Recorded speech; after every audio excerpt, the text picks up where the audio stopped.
स्वागत है आपका मेरे चैनल एवरी प्रॉब्लम है सॉल्यूशन विथ मोना में। और आज हम आपके लिए लेकर आ गए हैं कक्षा 1 का आवधिक आकलन ट्रैकर, प्रथम आवधिक आकलन जो हमारा 10वां सप्ताह है। आप सभी को अभी प्रशिक्षण के दौरान ये अभ्यास पुस्तिका मिली है शिक्षक संदर्शिका, जिसमें हमारे बदले हुए ट्रैकर जो है 10वां, 20वां और 30वां आवधिक आकलन दिए हुए हैं। तो साथियों, इसी में हमको आवधिक आकलन ट्रैकर भरना है। ये हमारा गणित का आवधिक आकलन ट्रैकर है जो पेज नंबर 67 पर दिया हुआ है साथियों।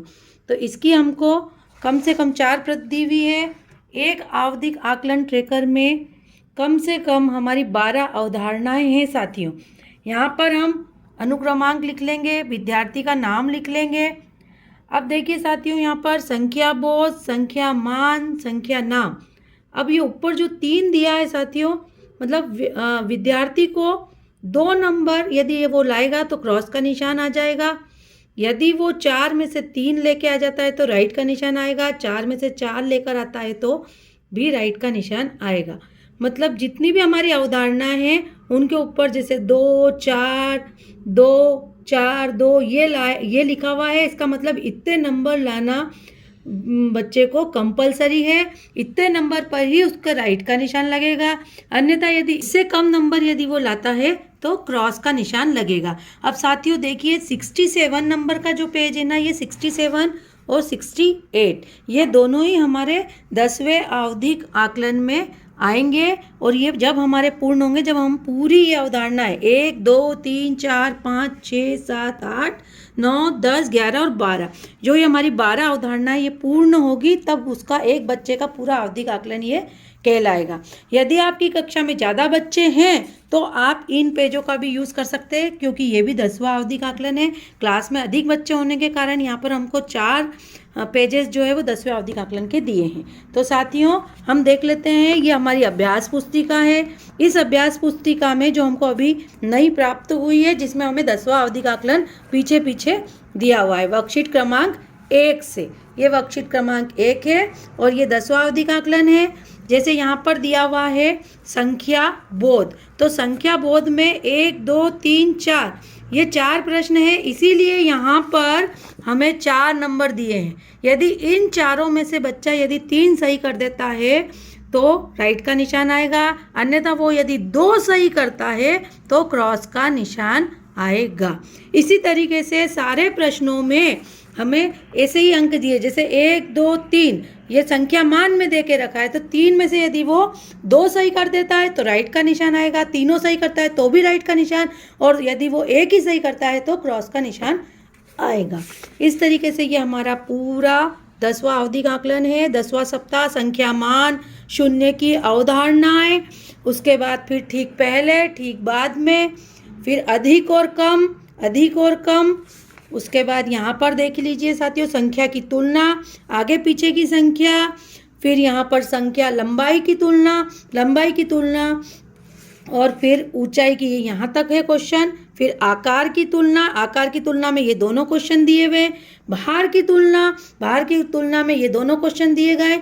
और आखिरी अवधारणा है समय से संबंधित अवधारणा, जो है वो हमारी आखिरी अवधारणा है जो यहाँ पर दी है, समय की अवधारणा। तो यहीं तक हमको बच्चे का आवधिक आकलन लेना है। ठीक है साथियों, ये हमारा आवधिक आकलन ट्रैकर है कक्षा 1 का, विषय गणित। इसमें यहाँ पर विद्यार्थी का नाम मैंने लिख लिया है। आपकी क्लास में जितने बच्चे हो आप उनका नाम लिख लीजिए। यहाँ पर संख्या बोध में बच्चे को 3 नंबर लाना कंपलसरी है, 4 उसके क्वेश्चन है। यदि 4 में से वो 3 सही करता है तो राइट का निशान आएगा, यदि वो 2 सही करता है तो क्रॉस का निशान आएगा, जैसा कि मैंने यहाँ पर क्रॉस का निशान लगाया है। अब यहाँ पर बच्चे ने 4 में से 3 सही किए हैं, तो इस तरीके से राइट का निशान सब में आ गया। 4 में से 4 भी करता तो राइट का निशान आता। ये 2 नंबर है, यहाँ पर बच्चा 2-2 नंबर लेके आ गया है, राइट का निशान है। यहाँ पर कंपलसरी 4 नंबर थे, या बच्चा 3 ही लाया है तो क्रॉस का निशान है। इसी तरीके से यहाँ 2 नंबर कंपलसरी था, बच्चा 1 ही लाया है तो क्रॉस का निशान है। यहाँ पर कंपलसरी नंबर 4 है तो बच्चा 4 भी लेके आ गया है, 6 भी लेके आ गया है ना। तो इस तरीके से बच्चे को सब में राइट का निशान आ गया है, क्योंकि ये ठीक पहले और ठीक बाद की अवधारणा में हमको 6 प्रश्न दिए हुए हैं। 6 में से यदि वो 4 भी सही करता है तो राइट का निशान है। अब अधिक और कम में भी वो 2-2 नंबर लेकर आ गया है। यहाँ पर संख्या तुलना में जो राम मालवीय है वो 3 नंबर ही लाया है, इसलिए यहाँ पर क्रॉस का निशान है। और आगे पीछे वाली संख्या में सभी बच्चों ने सही कर दिया है। इसी तरीके से यहाँ पर दूसरा जो हमारा प्रपत्र है, यहाँ पर लंबाई और ऊंचाई की तुलना है, 3 नंबर लाना कंपलसरी है। कुछ बच्चे 4 में से 4 भी ले आए क्योंकि 4 प्रश्न थे इसमें, और यहाँ पर 3 नंबर लाने वाले को भी राइट का निशान दिया है। यदि इससे कम आता तो क्रॉस आता। यहाँ पर भी आकार की तुलना में भी सब बच्चों ने सही कर दिया है दोनों प्रश्न। उसके बाद फिर यहाँ देखिए साथियों, भार की तुलना में एक ही नंबर लाया है राम मालवीय, तो क्रॉस का निशान दिया है। और सुनील नागर, अर्पिता बगवाना भी एक नंबर लाए हैं, उनको भी क्रॉस का निशान है। समय की अवधारणा जो चित्र हमें बने हुए हैं उसमें हमें नंबरिंग करनी थी, यहाँ पर सुनील नागर ने नंबरिंग सही नहीं की है, क्रॉस का निशान और 0 नंबर दिए। बाकी राम मालवीय ने भी नंबरिंग सही नहीं की है तो उसको क्रॉस का निशान दिया है और 0 नंबर दिए। यहाँ पर तीसरे दिन साथियों हमको ट्रेकर भरना है, और चौथे और 5वें और 6ठे दिन जो है हमें पुनः शिक्षण करना है इन बच्चों का जिनको हमने ट्रेकर में क्रॉस के निशान दिए हैं, है ना साथियों। तो इस तरीके से हमको ट्रेकर पहले और दूसरे दिन पुनरावृत्ति करके 1 से 9 सप्ताह की, और तीसरे दिन हम मूल्यांकन करके ट्रेकर भर लेंगे। ट्रेकर के द्वारा जो अप्राप्त लक्ष्य है, बच्चे जो नहीं कर पाए, उनका हम पुनः शिक्षण करवाएंगे, उपचारात्मक शिक्षण उनको करवाएंगे इन अवधारणाओं में जिसमें बच्चा रह गया है। यदि वीडियो आपको अच्छी लगी है तो चैनल को सब्सक्राइब जरूर कर लीजिए। आप नए हैं तो वीडियो को लाइक एंड शेयर कीजिए। कक्षा 2 के आवधिक आकलन में मिलते हैं नेक्स्ट वीडियो में। Bye bye.